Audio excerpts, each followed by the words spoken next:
여러분은 교회를 왜 다니십니까? 여러분은 예수님을 왜 믿습니까? 예. 중요한 것은 구원을 받기 위한 것이고 하나님을 만나서 원래 인간, 참인간의 모습을 회복하는 게 우리가 예수님을 믿는 어찌 보면은 이유고 목적입니다. 믿습니까?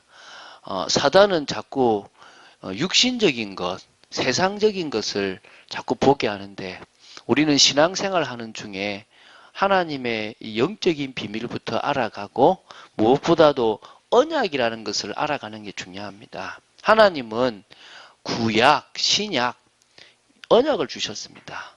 오래된 약속, 새 약속, 언약을 주셨단 말입니다. 그 약속이 지금까지 성취되어 왔고 또 성취되어져 갈 것입니다. 믿습니까? 그래서 우리는 언약의 흐름 속에 있으면 되고 또 우리는 그 언약의 흐름 속에 있는 언약의 백성입니다. 구약은 구원자를 보내겠다라는 거잖아요. 근데 그 구원자를 보내는 게 아브라함에게 너의 씨를 통해서 내가 이루겠다. 그래서 그때부터 언약의 계보가 있어요. 아브라함이 이삭을 낳고 이삭이 야곱을 낳고 야곱은 유다를 낳고 유다는 베레스를 낳고 쭉 내려가서 다윗을 지나서 예수에게로 내려오는 계보가 있다는 거예요. 우리는 그것을 언약의 계보, 언약의 백성이라고 해요. 그런데 그렇게 그 언약의 계보가 사실은 이어져 가잖아요. 근데 그 중에 이 비밀을 알고 자식을 낳은 사람도 있고 이 비밀을 모르고 그냥 살았던 사람들도 있습니다. 그러나 그 계보 속에 들어간 것만으로도 축복이죠. 근데 그것 말고 언약의 계보에는 들어가지 않았는데 언약의 백성이 있어요. 우리 보통 보면 뭐 요셉, 우리가 이제 요 야곱 다음에 할 인물은 요셉. 그 제가 이제 이불로 물어요. 아브라함 다음에 조상이 누구냐? 이삭. 이삭 다음에 누구냐? 야곱. 야곱 다음에 누구냐? 그러면 자신 있게 요셉 그럽니다. 누군가. 땡 그럽니다. 제가 틀렸다. 유다다. 요셉은 뭐냐? 그 유다와 유다의 후손들이 이 가나안을 떠나서 애굽이라는 나라에 제대로 정착할 수 있도록 도와준 언약의 백성이 요셉이다. 그 언약의 백성을 다시 가나안으로 데리고 오는데 출애굽했던 언약의 백성이 누구라고요?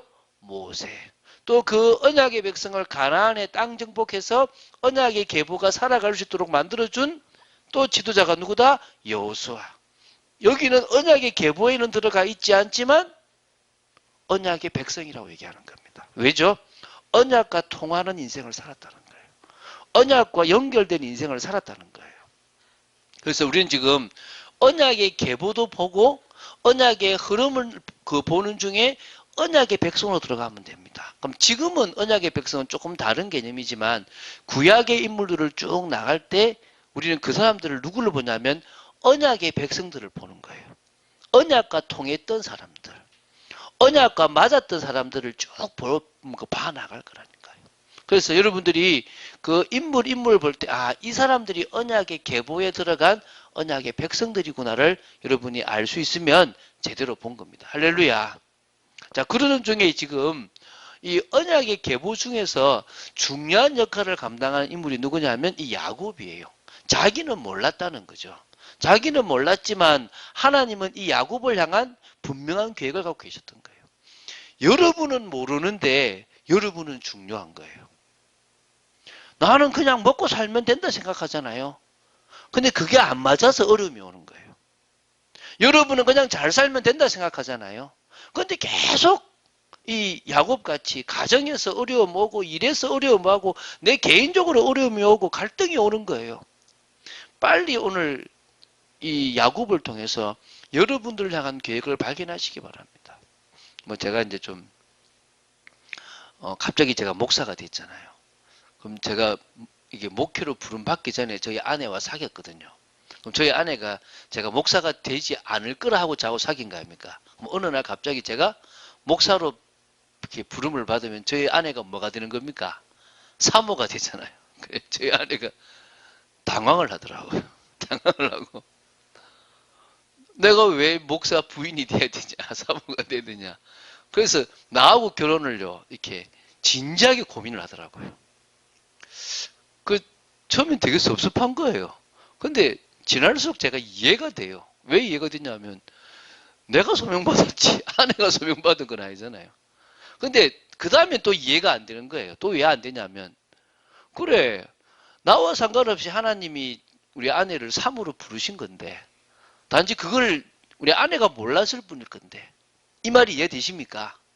여러분 각자는 나는 그냥 평범한 인생을 살아가고 싶은데 그건 여러분 생각이고 그 망고 여러분 생각이고 하나님은 처음부터 창세전부터 여러분을 통해서 이루실 일이 있었다는 거예요. 또 한 분 집사님 볼 때 교회에서 많은 또 어려움들 힘든 것도 있었거든요. 그래서 마음을 못 주더라고요. 그런데 저는 그러면은 우리는 이 교회가 뭐 사람들이 모이면 상처를 주고받을 수도 있겠죠. 그러나 우리 후대만큼은 믿음으로 키워보자. 그런 마음으로 또 맡기고 싶은 마음도 있고요. 여러 가지 우리 각자에게 하나님은 분명한 이유와 계획이 전 있을 거라고 확신합니다. 믿습니까? 오늘 그거를 빨리 발견하면 되는 거예요. 자, 오늘 첫 번째 우리가 나눌 게 뭐냐면 야곱은 누구보다 험악한 세월을 보냈습니다. 오늘 제가 험악한 세월을 보낸 거 야곱이 당한 문제가 얼마나 많은지를 제가 한번 나열해 볼게요.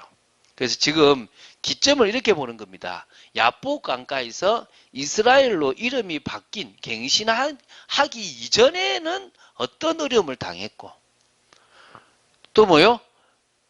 그 이후에는 가면 이름 바뀌고 나서는 어려움이 없었냐? 그때는 또 어떤 어려움을 당했는지 우리가 한번 보자고요. 자, 이름이 바뀌기 전에 이전에는요. 형 에서와 갈등이 심했어요. 얼마만큼 심했느냐? 이제는 생명의 위협을 느낄 만큼 심했다는 거예요. 그래서 형을 피해서 도망을 와야 되는 거예요. 형을 피해서 도망 오지 않으면은 안 될 정도로 그 가정에 형제 간의 갈등이 심한 거예요. 사실 그거 쉽지 않잖아요. 그죠? 그거 있었어요. 그래서 바다나람 외삼촌이 있는 집으로 20년을 가가지고요. 거기서요. 정말 고생을 합니다.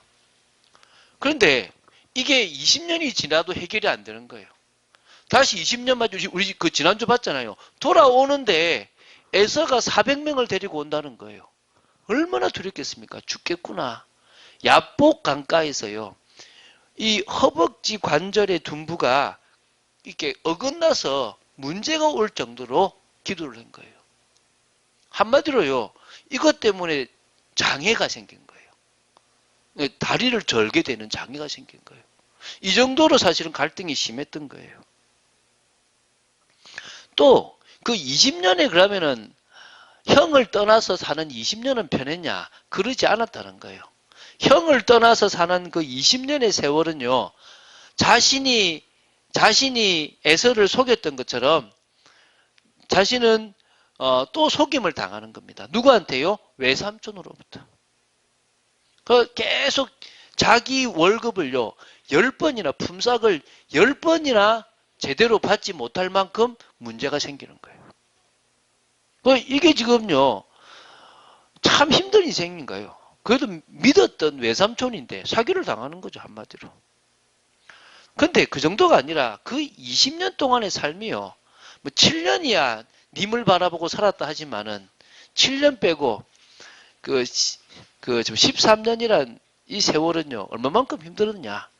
이 부인 두 사람이 싸움을 하네. 흥건하게 오늘은 나한테 와라 하면서 싸우는데 이게 지금 이 14년 동안을요. 그러니까 어찌 보면 일평생을 시달리는 거예요. 자기에 있어서 상관없이 부인이 2명이고 첩이 2명인 이런 그래서 이 진짜 이 참 어디 눈치를 보고 살아야 될지 자기는 라헬이 좋은데 힘든 인생을 산 거예요. 그래가지고 이제 이름이 바뀌었습니다. 이제 끝났겠다 싶잖아요. 끝났겠다 싶으면 어디로 가야 되냐면 사실은 이제 빨리 이제 베델로 가야 되잖아요. 베델로 안 가고 문제 해결되니까 이 이제 끝났다 싶어서 에서와 화해했다 이리 싶으니까 세겜이라고 그 당시에 꽤 큰 도시 옆에 정착을 했어요. 정착을 해서 좀 안정되게 살아보려고 자기도 크니까 이제 거기가 세겜주의가 이제 그래도 목축도 다 되고 하니까 이제 있은 겁니다. 그래가지고 좀 이제 잘 지내고 있는데 자기 딸 디나가 딸이 그 세겜이라는 큰 데 놀러를 간 거예요. 말 그대로 이제 시내 놀러 가도 번화가에 놀러를 간 거야. 놀러 갔는데 거기서 세겜 추장이 한눈에 이 디나가 반해 그좀 이뻐가지고 이 강간을 해버린 거예요. 그러니까 자기 딸이 뭘 당해요? 강간을 당해요. 얼마나 아픕니까? 여러분 생각해 보세요. 내 딸이 웬 남자로부터 이 성폭행을 당했다가 얼마나 가슴 아프겠습니까? 그래가지고 있는데 이제 오늘 또 와가지고 이제 뭐냐 그쪽에서 뭐라 하냐면 미안한데 딸 달라. 딸하고 결혼하고 싶다 이러는 거예요. 그래서 책임은 지네. 근데 이때 이제 결혼하려고 결혼을 시켜야 되나 말라 이렇게 있는데 그 둘째 아들과 셋째 아들이 뭔 짓을 하냐 그러면요. 우리는 할례 안 받은 사람하고는 결혼 못 시킨다. 할례를 받아라. 이게 할례가 포경수술이잖아요. 지금도 포경수술을 하면은 며칠간 아프잖아요. 그 당시로는 항생제가 있었겠습니까? 뭐가 있었겠습니까? 이거 수술을 받고 나서는요, 정말 죽거든요. 그때요, 그 자기 밑에 있는 사람 데리고 가서 그 세겜 족속들을 다 남자들을 다 죽여버리고요. 물건을 노략질해 온 거예요. 큰일 난 거예요. 잘못하면 이제 그 주위에 있는 족속들한테 몰살당할 위기가 된 거예요. 아차! 내가 베델로 가야 되는데. 내가 지금 하나님이 약속한 이곳에 왔으면 당연히 내하고 약속하신 그 장소로 가야 되는데 그러지 못했구나. 의복을 갈아입으라. 베델로 올라가자. 베델로 가는 거예요. 참 어리석죠, 그죠? 그런데 참 하나님의 은혜를 주셔가지고 쫓아오지 않게끔 막은 거예요. 휴, 살았다 싶거든요. 근데 또 어떤 일이 벌어지냐? 이제 루벤이 큰 거야, 루벤. 자기 큰아들이 컸는데요. 이 컸던 큰아들이 자기 마음에 누구를 흠모했냐 그러면 라헬의 종이면서 자신의 어머니와 같은 비라를 흠모한 거야. 그래가지고 어느 날 비라와 동침을 해버린 거예요. 이게 지금 한마디로 무슨 집안입니까? 콩가루 집안입니까? 생각해봐요. 지금 야곱 머리 아플 일만 밖에 없는 거예요. 이게 말이 됩니까? 이 지금 이거. 얼마나 가슴 아픈 일입니까? 이제 그렇게 끝날 줄 알았는데요. 또 어떤 일이 벌어지냐 그러면 라헬이 자기가 사랑하는 자기 아내 라헬이요. 막내 12번째 아들을 낳다가 죽어버리네. 사랑하는 여인 한 명 있었는데 뭐 부인이 4명이지만 사랑하는 여인 한 명 있었는데 그 여인이 아이를 낳다가 죽어버렸어요. 베노니 내 슬픔의 아들이다. 그러니까 이제 베냐민이라고 오른손에 오른팔의 아들이라고 이렇게 이름을 지은 거죠. 얼마나 또 아픕니까? 그러면 자 보십시오. 그러면 이제 끝난 줄 알았는데 이 자기가 사랑하는 아들, 그러니까 사랑하는 딸이 낳았던 그 아내가 낳았던 아들이 누구냐면 라헬이거든요. 라헬이 낳았던 아들이 누구냐면은 요셉이거든요. 요셉이 17세에 행방불명된 거예요. 형들이 다시 말하면 자기 애들이 이제 옷을 갖고 오는데 무슨 옷입니까? 요셉의 채색 옷인 거예요. 뭐가 묻었죠? 피가 묻었죠. 물론 이게 요셉은 노예로 간 내용인데 사실 형들이 죽이려고 했고 또 어떻게 됐습니까? 결국은 노예로 팔아버린 건데 알고 보니까 그걸 처음에는 몰라서 뭡니까? 짐승에게 물려 죽었구나. 또 슬픔에 빠지는 거예요. 여러분 이 정도면 참 문제 많이 온 거죠. 자기 생애에 이 아들이 지금 죽었다는 소식이 들려오잖아요. 마지막으로 이제 전 세계에 흉년이 들어요. 흉년이 들어가지고 쌀이 어디 있다 하냐면은 저 애굽에 있다 그러니까 쌀 구해오라 그러니까 쌀을 구하러 간 이 자식들이 잘못해가지고 시므온이 잡혔어. 베냐민을 안 데리고 오면 쌀도 안 주고 시므온도 안 풀어준대. 지금 자기는 요셉을 잃은 것도 가슴 아픈데 시므온을 잃을 판이나 아니면 누굴 잃어요? 베냐민을 또 잃을 판인 거야. 여러분 이 정도면 험악한 인생 맞죠? 험악한 세월 아닙니까?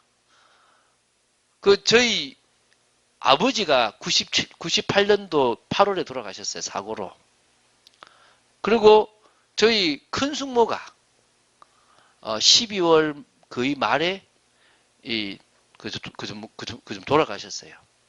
장례식을 다 치르고 나서 그 불신자 말로 사모까지 딱 지내고 나서 저희 중간 삼촌, 그 다음 이제 큰 삼촌 밑에 있는 삼촌이 풍이 와버렸어요. 그러니까 삼촌 두 분이 모여가지고 뭐라 하냐면, 야, 우리 집 망했다. 꼴랑고 새가, 지금 뭐요? 큰형님 죽고, 둘째 형수님 죽고, 셋째, 뭐요? 풍 왔는데, 우리 집 망했다. 이러더라고요.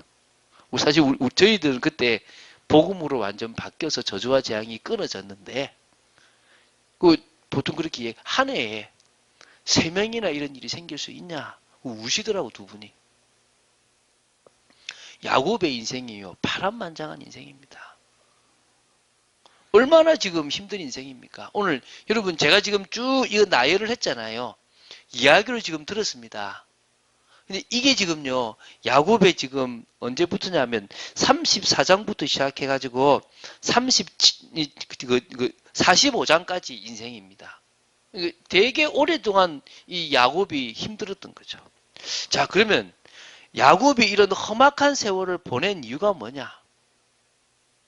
세 가지로 볼 수 있습니다. 세 가지. 첫 번째가 뭐냐면요. 인본주의를 쓰는 거예요. 하나님의 말씀을 자기가 성취해 보려고요. 축복받아 보려고 인본주의 쓰고, 장자권 뺏어 보려고 인본주의 쓰고, 돈 좀 벌어 보려고 인본주의 쓰고, 자꾸 인본주의, 틀린 선택을 자꾸 하는 거예요. 위험한 선택을 하는 겁니다. 여러분, 하나님이 역사하시는데 왜 자꾸 꼬이는 줄 아십니까? 여러분 인생에 어려움이 오는 줄 아십니까? 여러분이 인본주의를 쓰고 틀린 선택을 자꾸 하니까 그래 되는 거예요. 이해가 되십니까? 이 야곱이 그랬던 거예요. 일평생의 인생이요. 인본주의 인생입니다. 야곱, 형의 발꿈치를 잡고 나올 정도로요. 계속 태어날 때부터 머리를 썼어요. 형 이겨보려고, 축복받아 보려고. 여러분, 인본주의 쓰지 마시기 바랍니다. 에서와의 관계에서도, 외삼촌과의 관계에서도, 또, 에서 다시 만나고, 살아가는 모든 인생 속에 너무나 많은 인본주의를 써온 거예요. 그 인본주의 때문에 선택이 자꾸 이상해지는 겁니다. 그 선택이 되면 결과가 나오잖아요. 그러면 또 선택지가 약해져요. 좁아집니다. 또 꼬입니다. 또 꼬입니다. 여러분은 그러지 말게 되기를 주 예수 그리스도 이름으로 축원드립니다. 두 번째는요. 우리는 예수 믿으면 성공했습니다. 할렐루야. 예수 믿고 부자여야 성공이 아닙니다. 예수 믿고 내가 원하는 대로 돼야 성공이 아닙니다. 목사인 제가 큰 교회 해야 성공이 아닙니다. 저는 이미 성공한 목사입니다. 저는 구원받았기 때문에 성공한 목사입니다. 여러분은 성공한 성도입니다. 구원받았기 때문에. 그런데 자꾸 성공하려고 그래요. 좀 더 축복받아가지고 잘 살아보려고요. 몸부림에 몸부림을 칩니다. 하나님의 계획은 처음부터 분명한데 그 계획과 상관없이 세상적으로 잘 살아보려고 하는 거예요. 이스라엘로 갱신하기 이전에도 갱신한 이후에도 육신적인 복만 자꾸 생각하는 거예요. 그게 문제가 오는 거죠. 여러분, 성공된 인생을 위해서 몸부림치지 마십시오. 하나님이 원하시는 사명을 위해서 몸부림치지 여러분 그러지 마시기 바랍니다. 세 번째는 뭐 때문이냐면 위기만 오면 하나님 바라보는 체질이에요. 제가 아는 목사님이 한 분 계신데 그분은요. 문제만 오면 버킨 겁니다. 딱 하나님 바라봐요. 평상시는 어떠느냐? 느슨하게 좀 이렇게 좀 당신이 하고 싶은 대로 해요. 어찌 보면요. 그것 때문에 문제가 오는 것 같아요. 딱 위기만 오면 줘요. 그러면 하나님은 그분한테 뭐만 줘야 됩니까? 자꾸 위기만 줘야 돼. 그래야 누구를 바라봐요? 하나님 바라보는 거지. 각인 뿌리 체질이 안 바뀌어가지고요. 조금 낫다 싶으면요. 언약 놓치고 세겜에 머물러 있고 하나님이 원하시는 자리에 안 가고 그래서 인본주의를 쓴 거, 성공된 인생을 위해서 노력하고 몸부림친 거, 위기 때만 하나님 바라보지 평상시에 안 바라본 것. 그런데요, 이런 험악한 세월 속에서도 야곱을 향한 언약은 성취되었습니다. 자, 오늘 이 내용이 중요합니다. 잘 보세요. 자, 언약이 어떤 언약이 있느냐? 자기 할아버지인 아브라함에게 주신, 아브라함 가문에 주신 언약이 자기 언약이에요. 창세기 12장에 1절부터 3절이죠. 내가 내게 지시하는 땅으로 가라. 이 가나안 땅이잖아요. 내가 너를 복을 주어 너를 장대하게 할 것이고 너를 복이 되게 할 것이고 내가 큰 민족을 이루겠다. 너를 축복하는 자는 복 주고 너를 저주하는 자는 내가 벌을 내리겠다라고 할 만큼 하나님은 특별하게 하신 거예요. 창세기 15장 1절 2절 보면요. 네 씨로 말미암아 내가 번성하게 하겠다. 이 땅을 네 후손에게 주겠다라고 얘기를 해요. 하나님의 언약은 뭐란 말입니까? 아브라함에게 이 땅 줄게. 내가 네 후손을 하늘의 별처럼 땅에 저 바다의 모래알처럼 많게 하겠다. 이거예요. 그리고 그 속에 내가 누구를 보내겠다? 메시아를 보내겠다는 거예요. 근데요. 이 아브라함이 이렇게 물어요. 그 창세기 15장에 보면 무엇으로 내가 이 땅을 우리 후손의 땅이 됐는지로 증거를 알까요? 라고 물으니까 15장 13절부터 21절에 약속을 줘요. 이게 지금 여호수아서까지를 움직이는 핵심이에요. 창세기 그러니까 15장부터 여호수아서 끝까지 움직이는 핵심이 뭐냐 그러면 너는 정령히 알아라. 너의 후손이 이방 나라의 뭐가 될 것이다? 객이 될 것이다. 나중에는 그 나라를 섬기고 그 나라를 징치한 이후에 돌아올 것이다. 400년 만에 돌아올 것이다. 4대 만에 들어올 것이다. 너는 평안히 조상에게로 갈 것이고 네 후손 중에 이 일이 일어날 것이다. 얘기하는 거예요. 자, 지금 15장 이때부터 창세기에 흐르는 맥에서는 이게 빠지면 안 돼요. 뭐라고요? 이방에 뭐가 된다는 거죠? 객이 된다는 거죠. 그러면은 아브라함의 자식들 중에서 후손들 중에서 누군가는 반드시 어디를 가게 돼 있다는 겁니까? 이방인 곳을 가게 되는 거예요. 다른 나라를 갔다가 400년만 넘어서 뒤에 돌아올 거라는 거예요. 돌아와야만 누구 땅이 된다?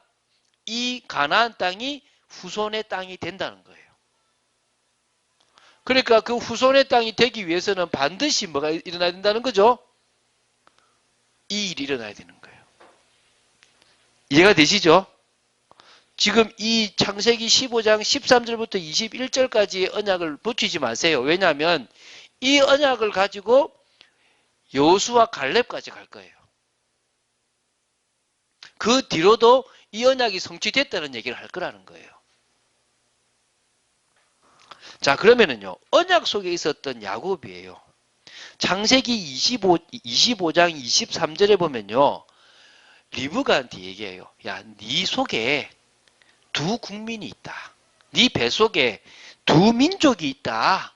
근데 큰 자가 어린 자를 섬길 거다. 나라가 두 개가 있는데 이스라엘 이 야곱인 그 밑에 애가 더 클 거다라고 얘기를 하는 거예요. 자, 32장 28절이 더 중요한 겁니다. 이게 이제 바로 내 이름을 뭐라고 해라? 야곱이라고 하지 말고 뭐라고요?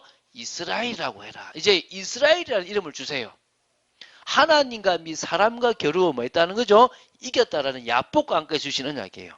근데 이거를 더 구체적으로 35장 10절부터 13절에 나와요. 이게 뭐냐면 세겜에서 시므온과 레위가 세겜 족속을 죽이고 나서 생명의 위협을 느끼고 베델로 가자고 해서 베델에서 단을 쌓아요. 단을 쌓고 나니까 그때 하나님이 다시 너는 이스라엘이다라고 얘기를 해요. 생육 번성할 것이다 얘기하고 한 나라를 약속해요. 너의 허리에서 왕들이 나올 것이다 라는 얘기를 합니다. 이 땅을 후손에게 주겠다라고 얘기를 하는 겁니다. 이제 구체화됐죠. 근데 이걸 이루려고 그러면 어디로 갔다 와야 됩니까? 이방에 갔다 와야 돼요. 다른 나라에 갔다 와야 돼요. 아직 그 언약이 이루어졌습니까? 안 이루어졌습니까? 이루어지지 않은 거예요. 근데 언제 이루어졌냐 그러면 이제 세 번째입니다. 언약이 성취된 것을 확인하게 돼요. 요셉의 꿈을 듣는데 이 요셉이 뭔가를 이룰 것인가라는 생각을 한 거예요. 17세에 요셉이 꾸었던 꿈을 듣는데 요셉이 뭔가를 이룰 것인가 라고 예상했는데 어느 날 죽어버렸다는 소식을 듣는 거예요. 죽은 줄로만 알았던 이 요셉이 살아있는 거예요. 이해가 되시죠? 살아있는 정도가 아니라 큰 마차를 가지고 온 거야. 왕이 타는 마차, 그걸 가지고 왔는데 아버지를 태우고 데리고 가려고 온 거예요. 요셉은 오지 못했는데 요셉이 보낸 큰 강대국 애굽이라는 나라에서 왕들이 타는 마차를 갖고 온 거예요. 아버지 요셉이 살아있습니다. 가시죠. 요셉을 만나러 갑시다라고 얘기하는 거예요. 그리고 이제 뭡니까? 요셉을 만나러 가는 거예요.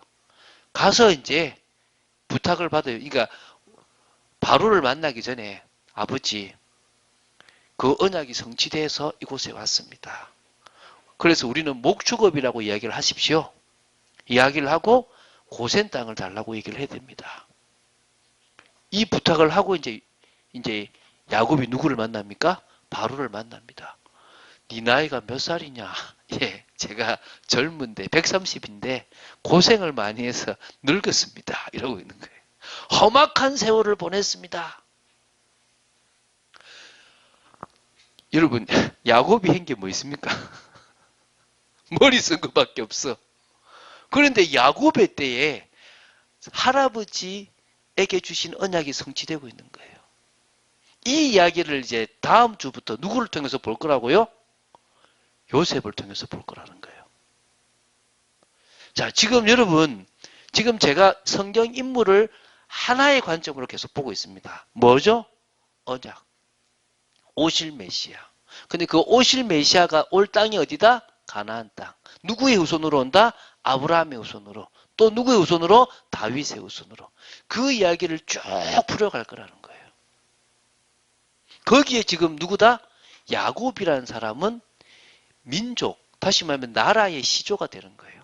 오늘 이렇게 보니까 제가요, 야곱과 요셉과 관계된 설교를 1년 동안 해도 되는 거야. 그렇게 해도 할 얘기들이 되게 많을 거라는 거예요. 근데 그걸 지금 몇 주 만에 넘어가요? 3주 만에 넘어가는 거예요. 그게 오늘 얼마나 많은 얘기를 해서 지금. 오늘 갑자기 막 성경책을 여러분들이 뒤지면서 왔다 갔다 하면서 바쁘셨는데 이해를 먼저 하시라고요. 계속 이 흐름을 나갈 거니까 머릿속에 이해를 하시라는 거예요. 이거를 이해하시면은 여러분 성공인 겁니다. 자, 야곱은요 147세에 죽습니다. 근데 그 전에 자식들을 다 축복해요. 근데요 그 축복이 성취돼요. 그 중에 유다에게 축복할 때 옛날 성경에는 홀, 지금은 규라 그러는데 왕이 지는 그것이 있을 거라고 얘기를 해요. 왕이 될 거라는 얘기를 미리 야곱이 축복으로 다 해요. 12아들한테 하는 축복대로 다 되고 12아들뿐만 아니라 누구한테 하냐면 요셉의 아들 2명한테 축복을 해요. 그래서 사실은 요셉의 아들들이 야곱의 아들들이 돼요. 12지파에 들어가는 거예요. 그래서 사실은 총 지파가 몇 지파란 말입니까? 13지파가 되는 거예요. 누구를 뺐요? 레위 지파를 빼면 12지파가 되고 요셉이 빠지고 둘이가 들어간 거예요.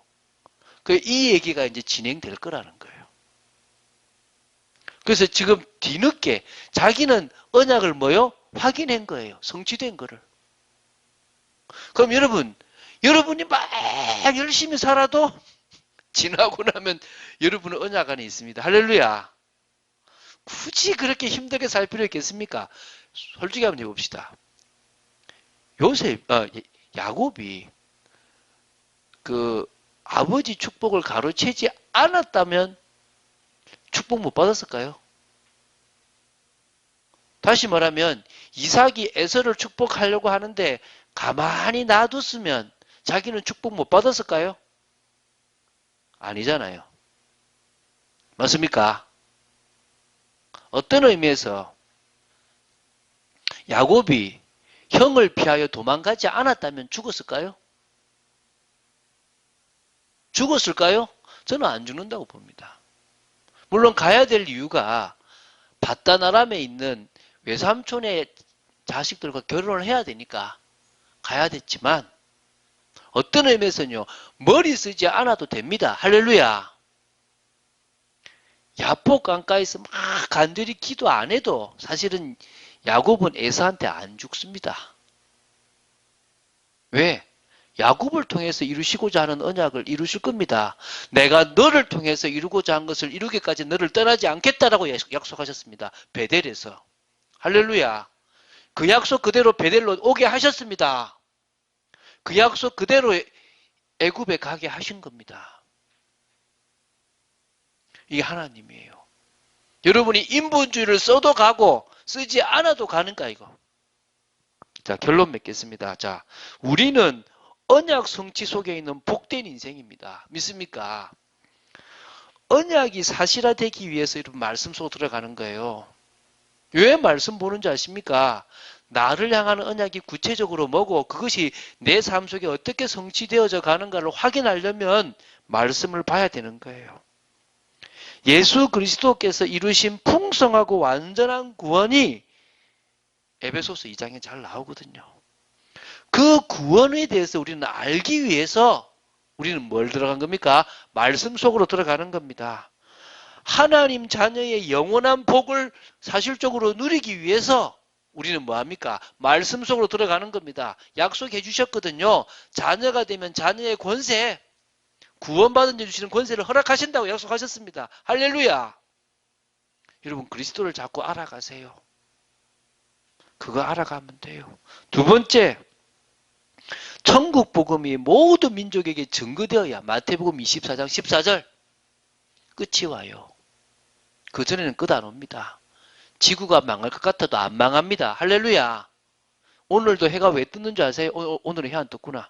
오늘도 왜 지구가 돌아가는 줄 아세요? 구원받을 사람이 있기 때문입니다. 아직 언약이 성취되어지지 않았기 때문에 돌아갑니다. 할렐루야. 우리는요, 사도행전 1장 8절에 있는 처럼 성령의 역사 속으로 들어가면 땅끝까지 증인되게 될 겁니다. 할렐루야. 여러분이 보고 있는 이 목사는요, 찌질한 목사였어요. 그런데 그런 제가 목사가 되어가지고 지금 주의 일을 감당하고 있잖아요. 저는 은혜라고 생각됩니다. 빌립보서 2장 13절에요. 하나님이 여러분한테 소원을 두셨습니다. 할렐루야. 야곱에게 소원을 주신 것처럼 각자에게 소원을 주셨다고요. 그 소원을 이루실 것입니다. 여러분에게 달란트, 기능을 주시고 직업을 주시고 여러분에게 지금 살아가는 지역을 주신 이유, 여러분에게 관심 분야를 주신 이유가 있습니다. 할렐루야. 반드시 이룰 거라니까요. 계속 말씀 속으로 들어가세요. 여러분 갈급한 자가 되십시오. 심령이 가난한 자가 돼서 나는 하나님 말씀 없이는 살아갈 수 없다가 되시기 바랍니다. 두 번째는요. 여러분이 험악한 세월을 안 보내고 평안함 속에서 언약을 성취하고 확인하는 방법은 성령의 역사 속으로 들어가서 인본주의를 버리시기 바랍니다. 할렐루야. 성령의 역사 속으로 안 들어가면요. 조급해집니다. 불신앙에 빠집니다. 그래서 인본주의를 쓰는 겁니다. 여러분 성령의 역사 속으로 안 들어가면요. 상처 때문에요. 하기 싫어져요. 그런 거 있잖아요. 해야 되는데 하기 싫을 때 있죠. 품어야 되는데 품기 싫을 때 있죠. 그래서 뭐습니까? 인본주의 쓰는 거예요. 여러분 인본주의 쓰지 않게 되기를 주 예수 그리스도의 이름으로 축원드립니다. 두 번째는요. 우리는 구원받은 인생이 성공된 인생이다. 할렐루야. 구원받은 인생이 복된 인생이다. 그래서 우리는 성공하려고 하지 말고 사명 감당하려고 하면 됩니다. 여러분 제가 각자에게 주셨죠. 제가 사명을 드렸죠. 좀 더 구체적으로 갈 겁니다. 한 분 한 분들에게. 저는 여러분들이 이 교회에서요. 두 가지 이상의 일을 안 했으면 좋겠습니다. 한 가지 하고 안 되면 딱 두 가지 정도만 하세요. 근데 그 일을 그냥 하지 말고 여러분의 사명은 받고 하셨으면 좋겠습니다. 세 번째요. 평상시에는 기도 안 하다가 문제가 오면 기도하지 마시고 평상시에 영적 생활 속으로 들어가시기 바랍니다. 평상시에 성령 충만함 속으로 들어가시기 바랍니다. 출근하는 시간, 또 일하는 시간 쉴 때마다 딱 알람 맞춰서 일어나서 기도하고 시작하시기 바랍니다. 하나님의 나라, 하나님의 역사가 여러분 삶에 일어나야 될 줄로 믿습니다. 자, 메시지 마치겠습니다. 좀 길었는데요. 하나님의 주권 속에 있습니까? 할렐루야. 그럼 끝나는 겁니다. 우리는 하나님의 주권 속에 있습니다. 우리를 통해서 이루실 언약은 반드시 성취될 겁니다. 믿습니까? 그러면 끝나는 겁니다. 다른 거 고민할 필요 있다 없다? 없다. 그 응답 속에 있는 여러분 되시기를 주 예수 그리스도 이름으로 축원드립니다. 저는 기도하겠습니다. 주는 그리스도시요 살아계신 하나님의 아들이심을 고백합니다. 야곱이 살았던 험악한 세월을 우리가 보면서 하나님의 살아계심을 또 확인하고 그런 불신앙과 인본주의 그런 몸부림 속에서도 당신의 계획을 이루시는 하나님의 역사를 봤습니다. 저희들의 삶 속에서도 분명히 이루실 하나님의 역사를 기대합니다. 불신앙하지 않고 인본주의 쓰지 않고 아버지 하나님 성공하려고 몸부림치지 않고 오히려 사명 감당하고 하나님 앞에 온전히 정말 뜻을 이루는 영적인 충만함부터 성령의 충만함부터 받는 저희들 되도록 지켜 주시옵소서. 오늘도 은혜 가운데 들어가게 하심을 너무나 감사드립니다. 주 예수 그리스도 이름으로 기도드립니다. 아멘.